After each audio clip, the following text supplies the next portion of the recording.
In the name of the Father, and of the Son, and of the Holy Spirit, God is one. Amen. Well, that seemed to have worked. A bit surprised for some peculiar reason. It was, just one of those circles going round and round and round and round and round. And it didn't happen, so had a quick reboot, and now it seems to be okay. So that's nice. Good morning, Penelope. Yes, nice to see you here too. And also Dino. God bless you and keep you, and Joan. And good morning, Ben, as well. And somebody else appeared, and they seem to have disappeared. I think it was, we've got loads of people turning up. So here's Bev, and Winnie, and Ben. I hope Ben slept well enough last night. I didn't hear you come in last night, Ben. Well done. And Lynn, and Natalia, and Joan again, saying, what yesterday's Bible said, much amused how you spoke at the dentist. It always amazes me. There's Helia. Yes, you appeared and then disappeared. It always amazes me the way the dentists are able to understand what you're saying to them and say, are you doing anything nice for this time? That sounds lovely. I've been there myself. Yes, it was a few years ago. I think they must take special lessons in this. Anyway, there we go. Good morning, David. Hopefully see you at Walsingham this weekend. I now have the times, dates, everything for our Walsingham pilgrimage, off-the-cuff pilgrimage, so that's nice. Okay, I'll put it on the feed later on. Okie dokie. So today we're just going to look at three verses, 24, 25, 26. And that is enough for today. They're quite densely packed. And then not tomorrow, because I shall be heading off to Walsingham. Not Friday, not Saturday, not Sunday, but next Tuesday, hopefully, we will complete this passage, this chapter. Doesn't really finish the passage, because the passage itself ends in chapter 2, verse 3. There are lots of reasons why that happens and how we know that it happens there. One of them is the way that the word Elohim for gods, comes to an end. And from there on, we'll start using the Lord, L-O-R-D, in capitals usually. Or Lord God, sometimes translated, which is the tetragrammar YHWH, which we tend not to pronounce. Okay? Here we go. Verses 24 to 26, chapter 1. Then God said, let the earth bring forth the living creatures according to its kind, the quadrupeds, the creeping things, the wild animals of the earth, according to their kind. It was so. So God made the wild animals of the earth according to their kind, and the cattle according to their kind, and all the creeping things on earth according to their kind. God saw it was good. God said, let us make man in our own image, according to our likeness. Let them have dominion over the fish of the sea, over the birds of the heaven, over the cattle, over all the earth, over every creeping thing that moves upon the earth. Okay, that'll do for now.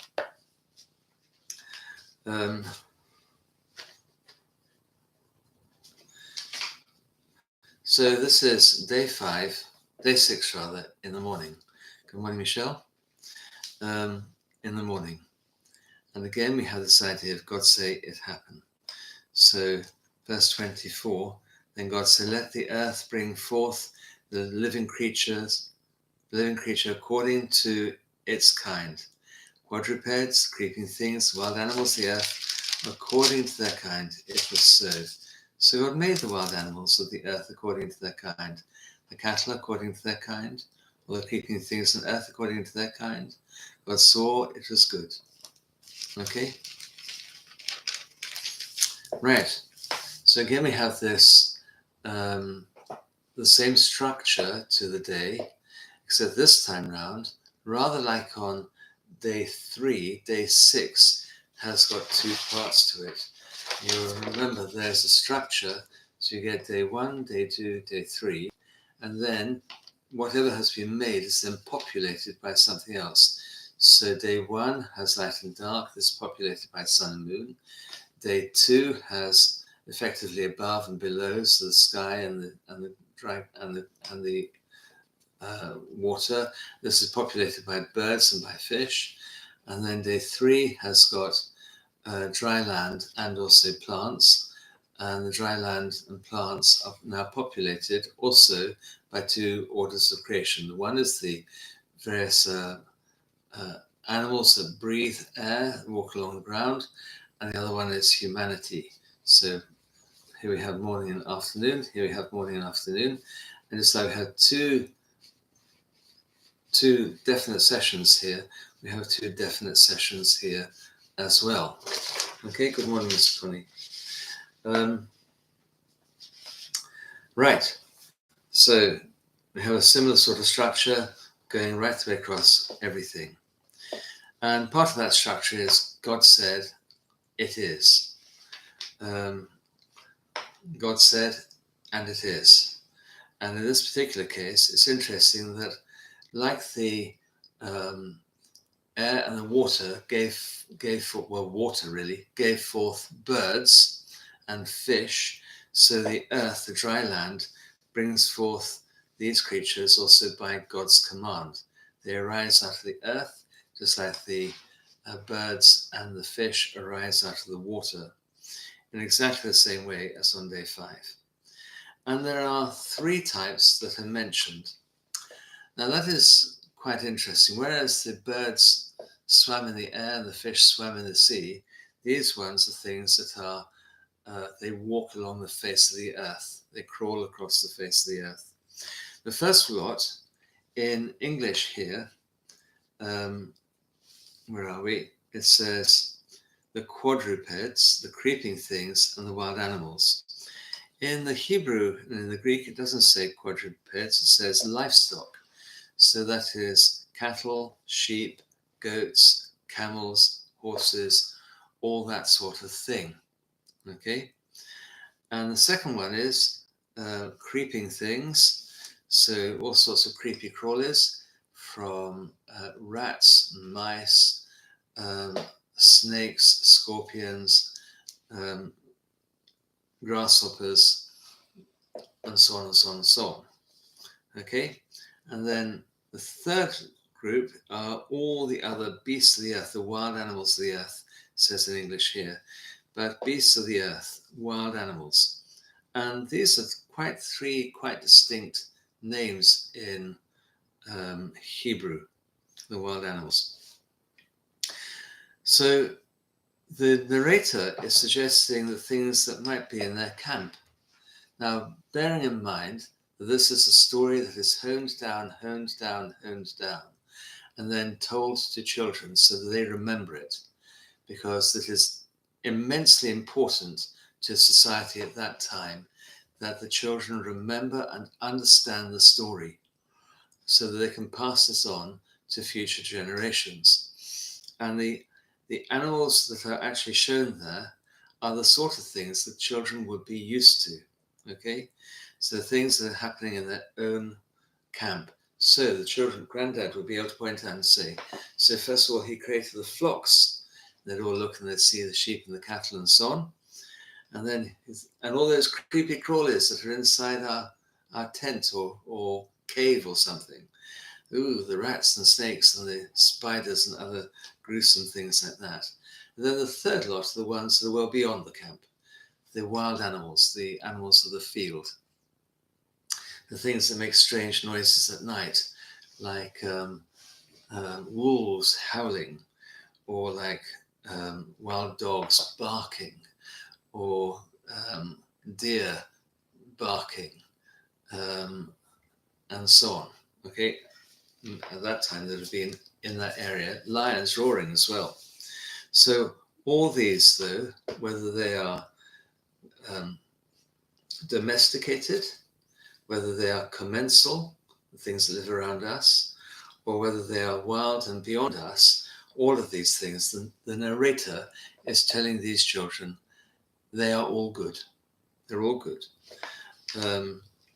And now they might look around and say, okay, now creation is complete.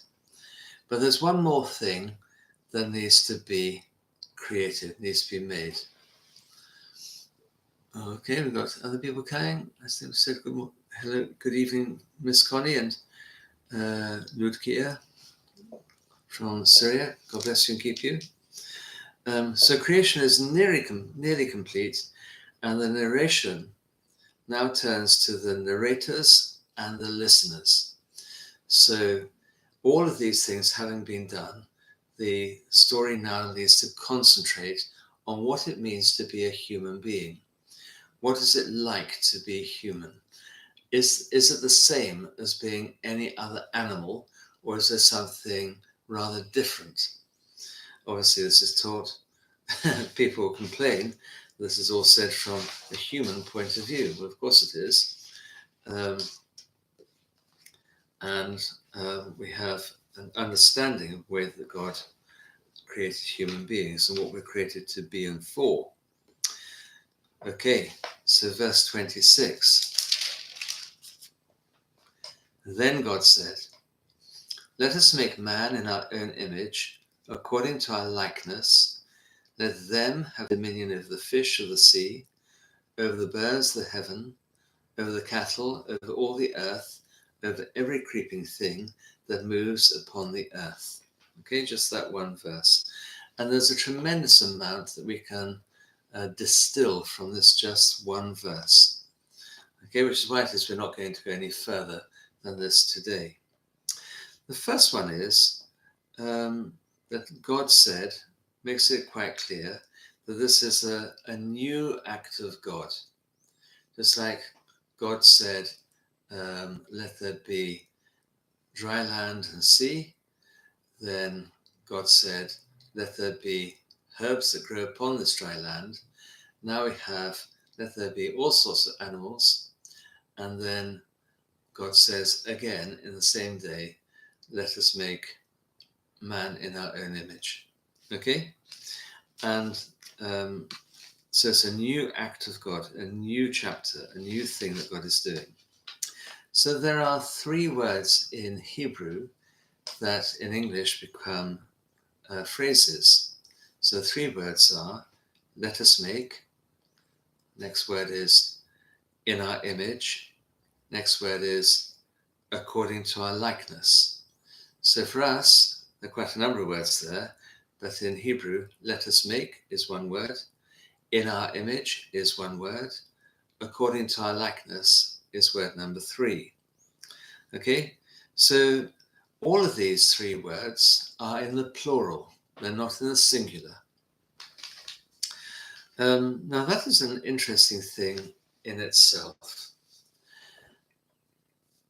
Lots of ink, I might tell you, has been spilled in trying to explain this. Some people like to say, well, it's a continuation of the idea of Elohim, where Elohim is the perfection of what it means to be God. Elohim is plural of El, this, which means God, and the plural gods refers to one God and the perfection of what it means to be God. Okay? And some people try and say, well, this is a very similar thing to that. We're talking like the royal we, where the king or the queen might say, we by divine grace, King of England, etc., etc., etc. So referring to themselves in the plural. Or the way a bishop by tradition also refers to himself in the plural. And indeed, any other person who thought of themselves as important used to do the same thing. So it could be that. But there are lots of old and modern scholars who don't like that at all. Modern scholars tend to go with the idea that the plural is about God sitting in the chamber of heaven, surrounded by the heavenly court of angels, archangels, dominions, thrones, powers, authorities, and cherubim, seraphim. And he's saying to them, let us make mankind in our image. Now that really does suit the modern scholar's mind, and I think personally that is drivel. I'm not a modern scholar, but it is much easier to go to what the Church Fathers say and agree with them and their understanding of this. Now, there are two interesting things about this. The one is it is all in the plural, except for the actual idea of image. You might think, let us make in our images according to our likenesses. Okay, but it isn't. It's our image according to our likeness, not likenesses. So if it was absolutely in the plural all the way through, then it could well be God sitting in his heavenly throne, looking around himself and seeing all the angels and archangels and so on, saying, let us make humanity in our images. In which case we should have images of angels, archangels, thrones, dominions, powers, cherubim, seraphims within us. We don't. We're only made in the image and likeness of God. And that is a different way of thinking about it.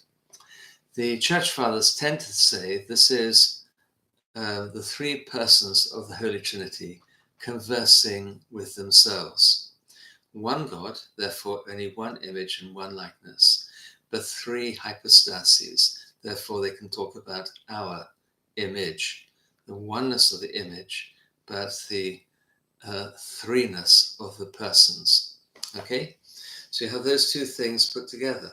And I think this is a very much stronger teaching than the other ones. And of course, we need to read the scriptures not from the point of view of the Jews or the point of view of some Stone Age people, but from our point of view. We are post-incarnation people. We know that God is Trinity as well as being one, and therefore God can talk to himself. The Trinity can speak to itself because it's Father, Son, and Holy Spirit, but it only has the one image and one likeness. Okay? So people like St. John Chrysostom, St. Hilary, agree with the idea of the us, the Trinity, and the image in the singular, i.e. God is one. So you can go to the Church Fathers and find immediate, and not just them, but a whole heap of them. You pile them all up, they reach the ceiling. Okay, so that's the first thing to see about this. So God said, let us make man. Okay, the word there, man, is interesting. The word, in fact, in Hebrew is Adam. Okay, let us make Adam in our own image. And it is one of those words that is both singular and plural at the same time. So rather like when I say sheep, we could have one sheep or 20 sheep. We don't have sheeps. We have sheep. Or in American English, you say shrimp. You either have one shrimp or many shrimp. In English, you have shrimp and shrimps. But in American English, you have shrimp and shrimp. So they say we're going to have shrimp for supper, which when I was in America made me feel that I was going to have rather a poor supper, one measly shrimp. But a whole heap of shrimp turned up, making me feel a jolly sight more delighted than before. Okay, so this is a similar sort of idea. So Adam is a plural as well as being a singular. Let us make man in our image according to our likeness. Then it says, let them. Okay, so it's not just one Adam, one person. It is a heap of persons, a heap of Adams. And later on there'll be, and these Adams are both male and female. So the Adam we're talking about here, the humanity, is male and female Adams. Okay, Adam. Peculiar sort of way of thinking about it. Okay, really an interesting idea. So it is, let us make Adam, them. So the idea here is that male and female are created together. And interestingly, you have the division between male and female straight away.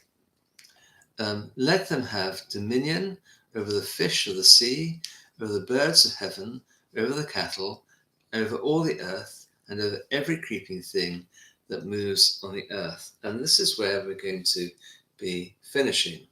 Okay? So the first one is, we've got two words here, in our image and likeness.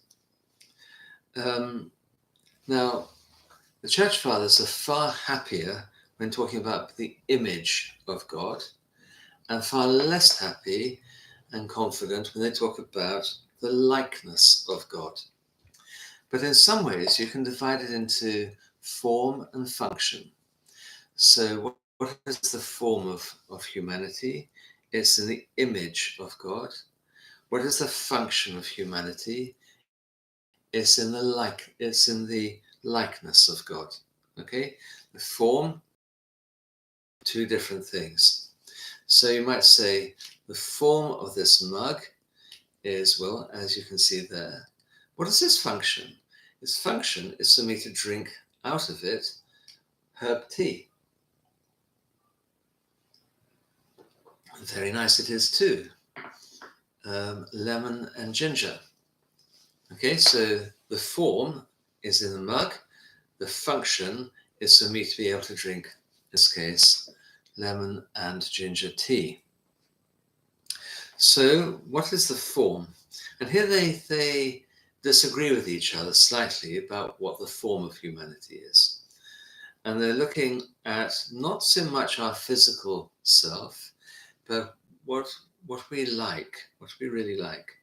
So St. John of Damascus says it's about our intellect. St. Basil says it's about our reason and speech. Others say it's about our free will and our self-determination. St. Maximus Confessor says, God does not expect blind obedience, but love. So it's about love. It is only by us being free that we can be assimilated to God through love for him. Okay? Then other church fathers say this image of God is to do with immortality, also to do with the ability to rule, and also having a dominant position over the rest of creation. And therefore it's to do with creativity and a natural priesthood that appertains to all human beings. Okay? So that, let's say, is the image of what it means to be in the image of God. The function, okay, the likeness. So they say, well, the likeness has been in some ways rather spoiled because of the fall, but the original likeness to the Creator can be re-attained through grace of God and through a virtuous life.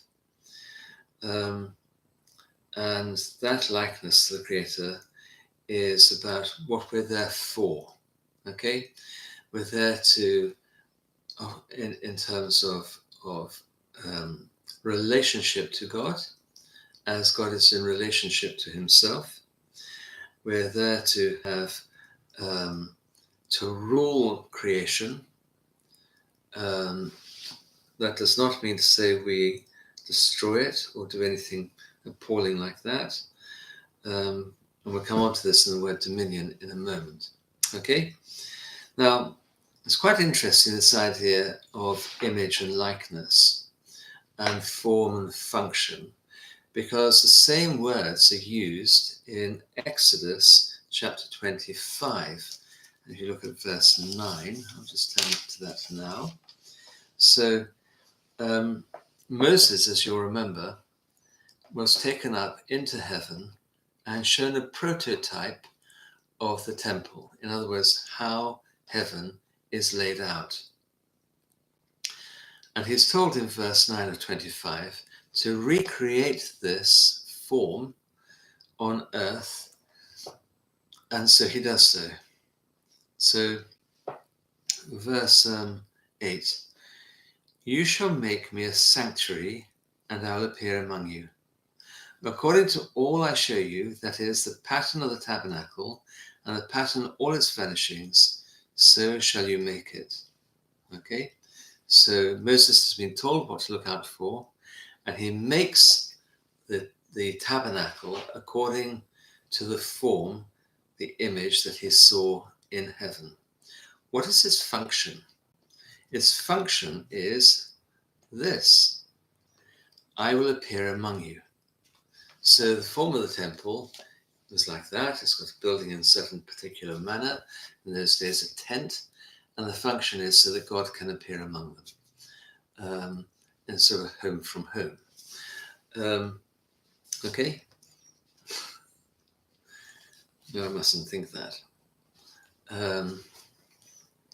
It's a bit like somebody taking a caravan on holiday with them.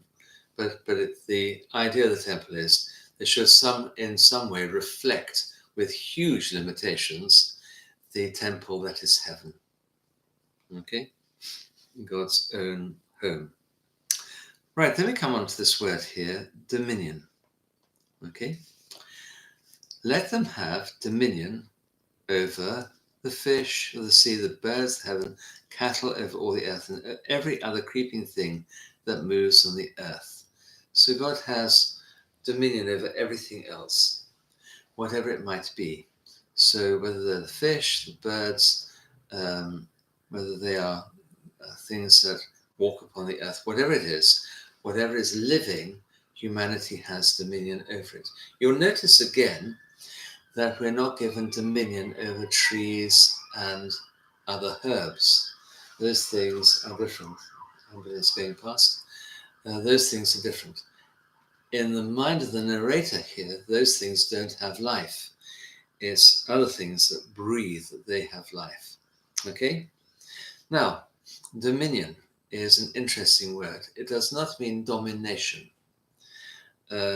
Rather, it is to do with the idea that the world's resources are for Adam, in the plural, to make use of, not abuse, but to bring meaning and creativity to all of creation.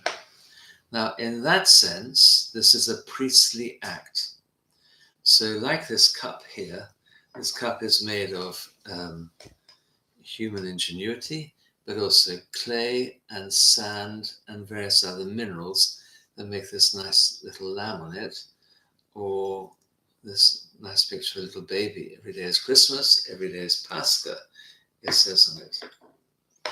Okay, now when we have that, we take all those things and we create something new out of it. So that is a sort of dominion over the clay, the sand, the heat, and the other minerals that we made use of, using our own intellect and so on. And that is a priestly action. And that is an act of dominion, but not domination. So something is taken from the earth, and then by the work of human hands, it becomes something different. You can see how this becomes important in everything else. So we take seeds and stuff, we work our priestly action upon it, and it becomes bread. And everything else we do is the same. We take cotton, a nice little plant growing in Egypt in this particular case, and you make hoodie. You take maggots and you feed the mulberry leaves. You wait until they cocoon themselves, then horribly they boil them alive, and they make silk, and from that silk they made this cassock. Sounds very self-indulgent, but it's now probably 15 years old, this cassock. Okay, so these are works of human hands. Maybe not that old. Okay, So that's what's going on in the mind of the narrator here. And that is where we're going to end it, because if we carry on with the rest, we need at least another half an hour. And we're not going to have half an hour to spend, because I, for one, have got other things to do, and you must have nearly drunk your coffee by now and eaten your fasting cakes. I wonder what Joan is making today, which allows us to pray for other people. Virginie, for Peter who has cancer, Hector, Nicoletta and Nicoletta, for Daniel, for Hilary recovering from her operation, from Joseph, Aaron's Joseph, for Dino's son Simon, for Thecla's mother Carol, for Georgia, the daughter of Mariana, and for Jane, who also has cancer. If you could please keep David in your prayers, who is now very ill indeed. Also, he has cancer and is now dying. If you could pray for them, please. Also, if you could pray for our pilgrimage to Walsingham, England's Nazareth, as it is always called.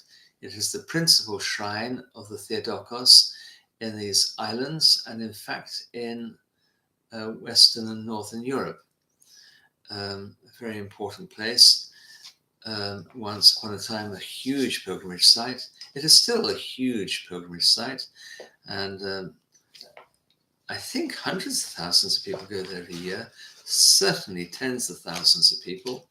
The whole village is the pilgrimage site, and within it there are various shrines.